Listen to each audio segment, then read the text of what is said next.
ازيك يا بنات؟ عاملين ايه؟ يا رب تكونوا بخير. كل سنه وانتم طيبين وعيد سعيد عليكم. كنت بجهز معاكم، فيلا بينا نشوف عملت اللوك ده ازاي. اول حاجه استخدمت البرايمر ده من سوب اند جلوري، اسمه هوكس فوكس. هو ده كان عندي من زمان جدا، واكتشفت ان هو يعني انا بحب المنتجات اللي هي بتدي جلو كده من زمان قوي، من قبل بقى الجلو فلتر والحاجات دي. يعني ده كان من زمان قبل ما الحاجات دي تطلع، وهو بيدي تقريبا نفس الافكت بس اخف بشويه، يعني مش بيدي اللمعه الاوفر اللي بيديه بقى بتاع شيجلام وكده. زي ما شايفين بصوا انا دمجته، هيدي جلو كده وترطيب، بس يعني الجلو ده هيروح على طول بعد ما احط الكونسيلر والبتاع، بس الترطيب بيفضل موجود شويه. فحلو يعني، فقلت استخدمه بما ان هو عندي يعني هيديني نفس الافكت، واعمل زي مقارنه بينه وبين بتاع شيجلام. بس بصراحه بتاع شيجلام الافكت بتاعه طبعا احلى بكتير، او يعني اقوى يعني. وبس زي ما شايفين حبيت اقرب لكم كده، شايفين بيدي لمعه صحيه للبشره وبتاع وشكل طبيعي. وبعد كده استخدمت الميكس ده استخدمته ككونسيلر وفاونديشن كله على بعضه. ده ميكس كده كنت عاملاه من الفاونديشنز اللي عندي، لان عندي كذا واحد درجته مش مظبوطه، فعملت كده ميكس بحيث ان انا اظبط الدرجات على بعض، ويبقى سهل لما اجي استخدمه، مش كل مره اخد بقى كذا فاونديشن واعمل لهم ميكس وكده بقى مستعجله. فكده بالنسبه لي اسهل، واقدر ان انا استغل المنتجات اللي عندي يعني. وزي ما شايفين هو درجته تعتبر يعني فاتحه شويه، او هي بتنور يعني. بصوا هي نفس لون اورتي، انا ما بحطش حاجه على اورتي، بس انا وشي بيبقى محمر بقى مطرح ما انا بعمل بلند الحاجه على وشي.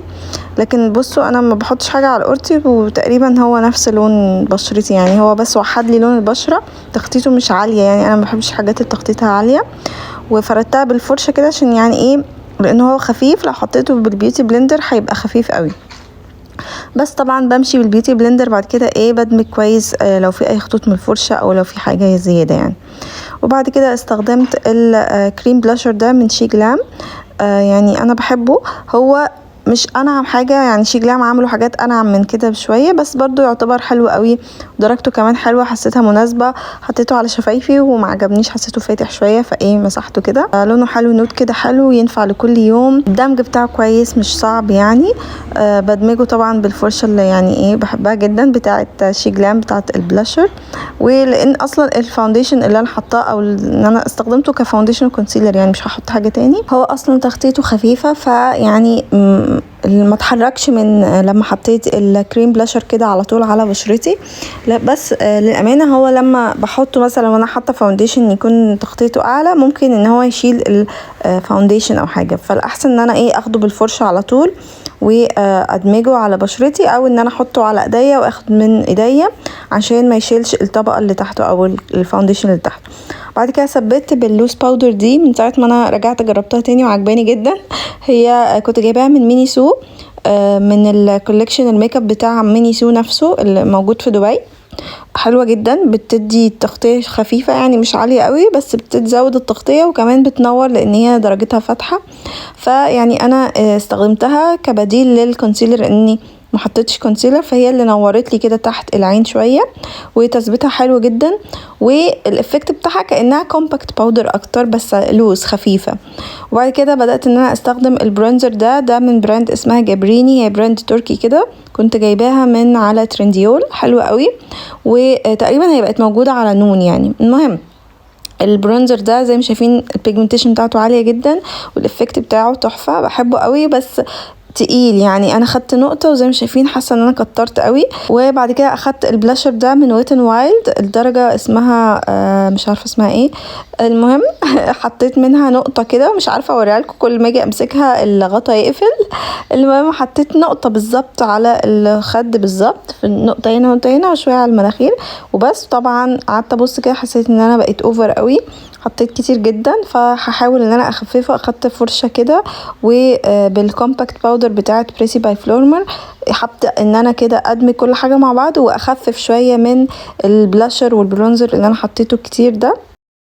واللي هيهدي برضو الدنيا اكتر الهايلايتر ده من كاتريس او كاتريس، مش عارفه هو لسه بيتعمل ولا لا، بس اعتقد ان هو لسه موجود. يعني من احلى الهايلايتر اللي انا بحبها، بينور كده البشره وشكله جميل وبيعمل ريفلكت حلو ولونه حلو، فحاساه ايه هو هدى شويه من الشكل الغامق بتاع البلاشر والبرونزر.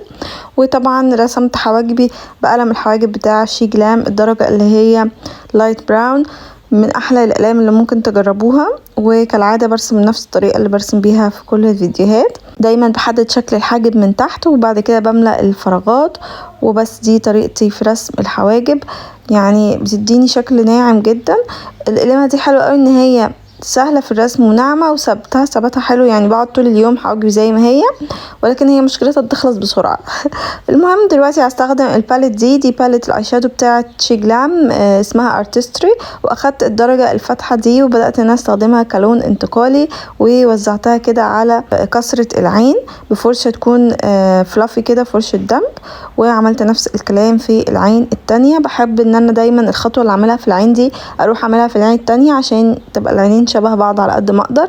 وبعد كده صغرت الفرشه وبدات ان انا اخد لون اغمق شويه وتحسوه شبه الاوتفيت بتاعي كده، وبدأت ان انا احطها على طرف العين وادمجها حاجة خفيفة مع اللون اللي انا استخدمته في الاول، عشان ايه يبقى مدموجين كده مع بعض، واغمق شوية واحدة واحدة، مش عايزة اغمق مرة واحدة.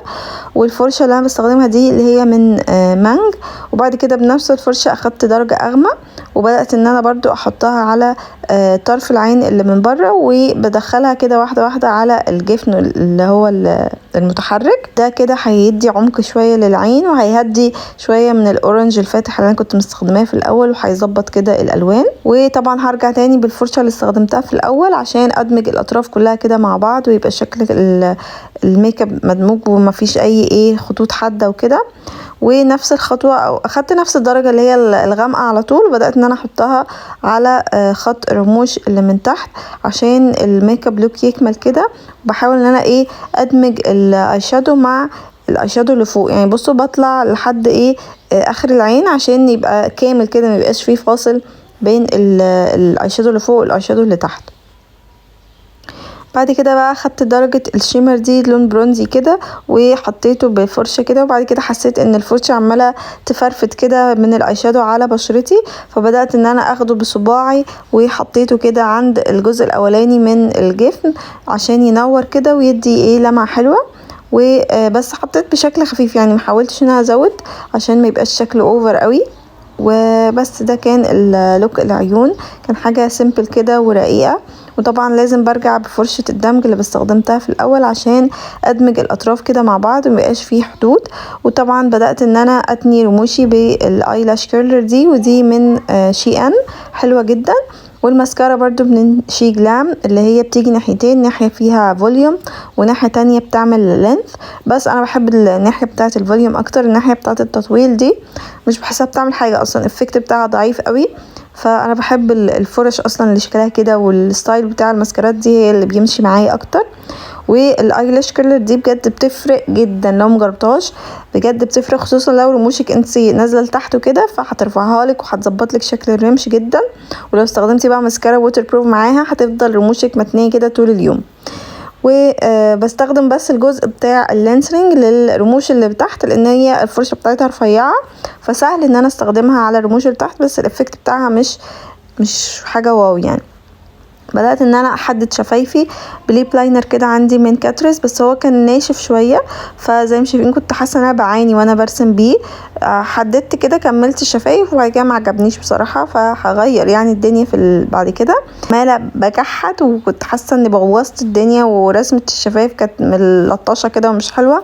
بدأت ان انا اظبط وامسح بالكونسيلر. الكونسيلر ده من شي جلام اللي هو بيجي في جار كده، ما حبيتوش بصراحة، حسيته مش عاجبني تحت العين، بحسه تقيل كده وبيبان ان هو اوفر. ورجعت حددت شفايفي تاني كده، بظبطها بالقلم الليب لاينر بتاع سيبال. انا كل ما بجرب برجع له تاني، من احلى الليب لاينرز، ناعم وثباته حلو وبيرسم بسهوله ودرجته مظبوطه معايا فتحفه. ليبستيك كان ده من NYX اللي هو درجته اسمها ابو ظبي، نوت كده تحفة. يعني مش انواع المات ليبستيك اللي بتحس انك حاطه طبقه تقيله على شفايفك كده وبينشف، لا مريح بجد، من اكتر الليبستيكس المات المريحه. ولكن هل هكتفي؟ لا طبعا هحط ليب جلوس. ما اعرفش، بقيت خلاص ما بعرفش انزل من غير ليب جلوس، مع اني انا كنتش من انصار الليب جلوس خالص، بس الفتره دي برتاح اكتر في الليب جلوس لان ايه بتفضل شفايفي مترطبه. وعايزه اقول لكم بيفضل الليبستيك ثابت. يعني انا كان مفهوم يعني الليب جلوس زمان ان هو بيروح بعد 5 دقايق، بس لا، الليب جلوسز تطورت وبقت بتعيش معانا. وبس ده كده الفاينل لوك. يا رب يكون اللوك عجبكم والميك اب لوك عجبكم. ما تنسوش تعملوا لايك وشير، واكتبوا لي طبعا كومنت برايكم، واكتبوا لي حابين تشوفوا ايه في الفيديوهات الفتره اللي جايه. اشوفكم ان شاء الله على خير، مع السلامه.